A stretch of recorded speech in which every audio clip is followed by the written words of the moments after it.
Olá, esse é mais um vídeo aqui do canal Alfinetada. Hoje eu vou falar sobre um tema que está sendo bastante discutido hoje, que é a representatividade do candidato Freixo nos bairros mais pobres do Rio de Janeiro.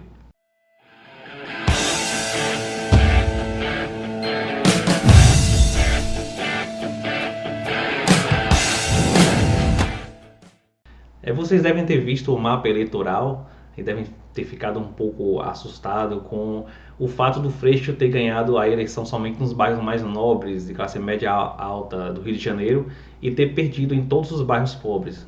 Acontece que eu não sei se é só eu, mas de maneira alguma eu fiquei surpreso em relação a isso. Inclusive eu estava lendo um texto hoje mostrando que isso não é um problema somente do PSOL ou da esquerda brasileira, isso acontece na Europa, aconteceu nos Estados Unidos em relação à representatividade do candidato Sanders, né, quando ele disputou a candidatura com Hillary.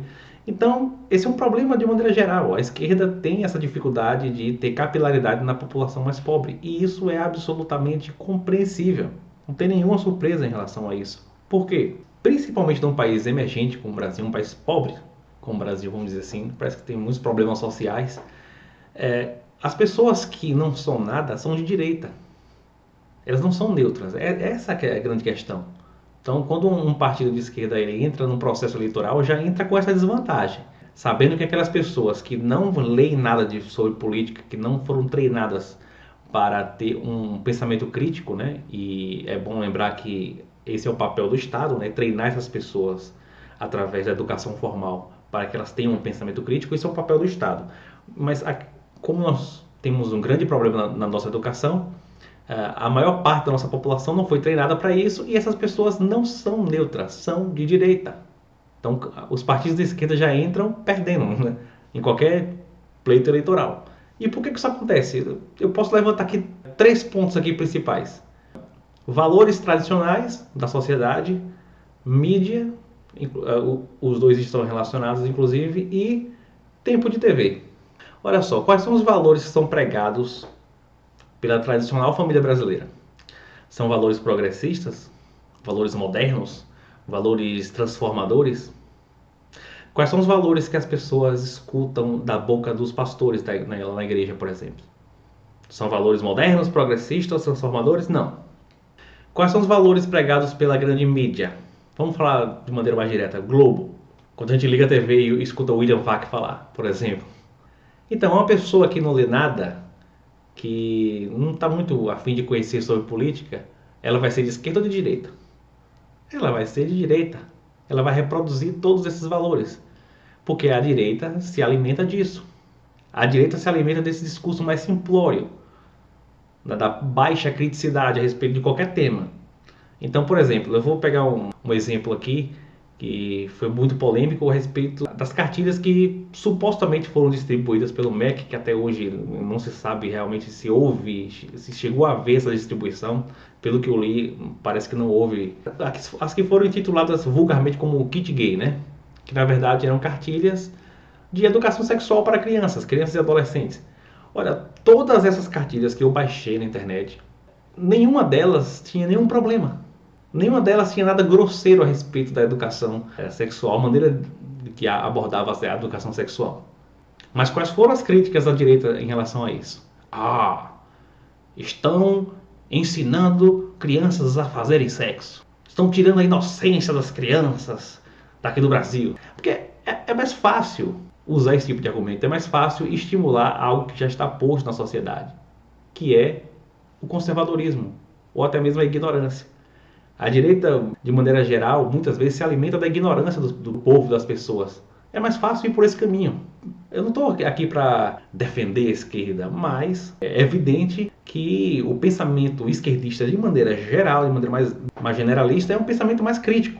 Então, por exemplo, eu vou dar uma informação para você a respeito desse tema que provavelmente você não sabe. As primeiras experiências de masturbação infantil acontecem, sabe com que idade? Cerca de 6 anos de idade. Quem fala isso não sou eu, quem fala isso são os pediatras. Mas o que é mais fácil? Reproduzir o discurso conservador ou dar uma informação científica para as pessoas? Para que as pessoas reflitam, olha, é melhor meu filho aprender na escola ou aprender na rua? Sim, gente, é porque só existem essas duas opções, viu? Não existe outra opção não. Ou vai aprender na escola ou vai aprender na rua. porque ele vai aprender enquanto criança. Isso é informação científica.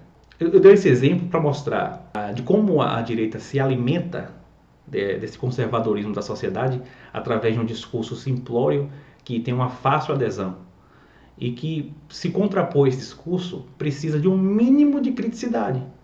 Só que o nosso Estado, através da educação formal, não oferece essas ferramentas para a maioria da população pobre do país, a população mais humilde do país.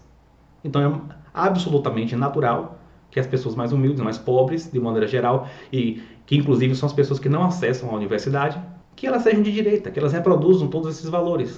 O sujeito liga lá na Globo. Quais são os discursos que são reproduzidos? Falsa meritocracia, falsa harmonia de classes sociais, demonização da esquerda de modo geral, dos governos de esquerda ou das ditaduras de esquerda. É engraçado que a Globo, que apoiou a ditadura na década de 70 e 60 no Brasil, agora demoniza as ditaduras de esquerda. É bem legal. Falsa meritocracia. Basta ligar no Fantástico para ver. Toda semana tem uma matéria lá falando sobre um caso de superação de alguém que saiu da favela e que com seu próprio esforço conseguiu ascender socialmente, né? E isso é bombardeado na cabeça das pessoas e passa a mensagem subliminar de que você é pobre porque você quer. É claro que eles não vão falar dessa forma, mas a mensagem subliminar é essa.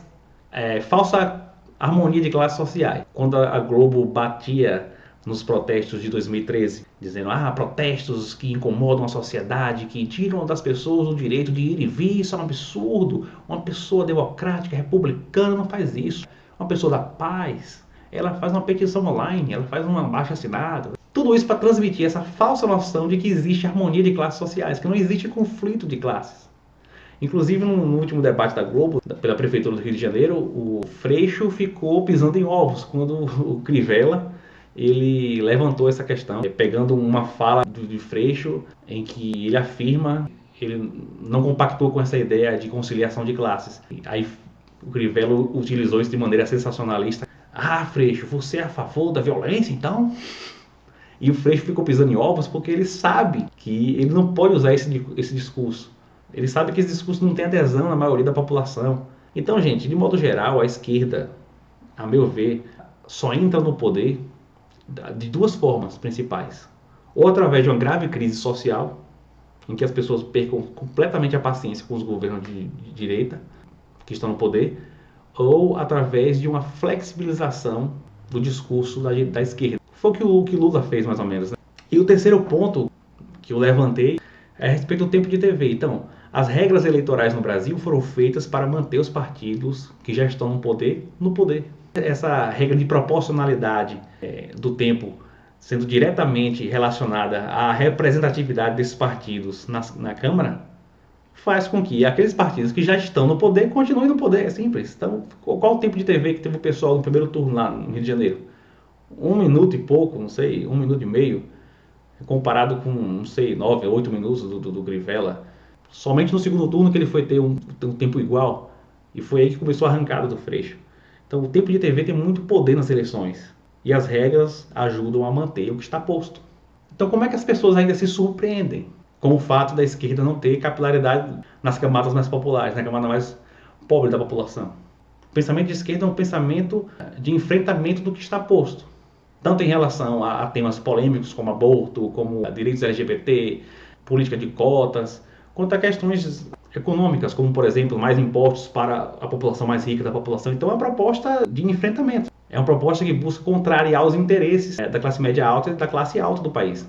Mas claro que, pegando um mapa eleitoral desse, movimentos políticos como, por exemplo, o MBL, que são as paquitas da política, eles vão utilizar isso aí para poder bater na esquerda, lógico. Esses são os comentários que eu queria fazer a respeito desse tema.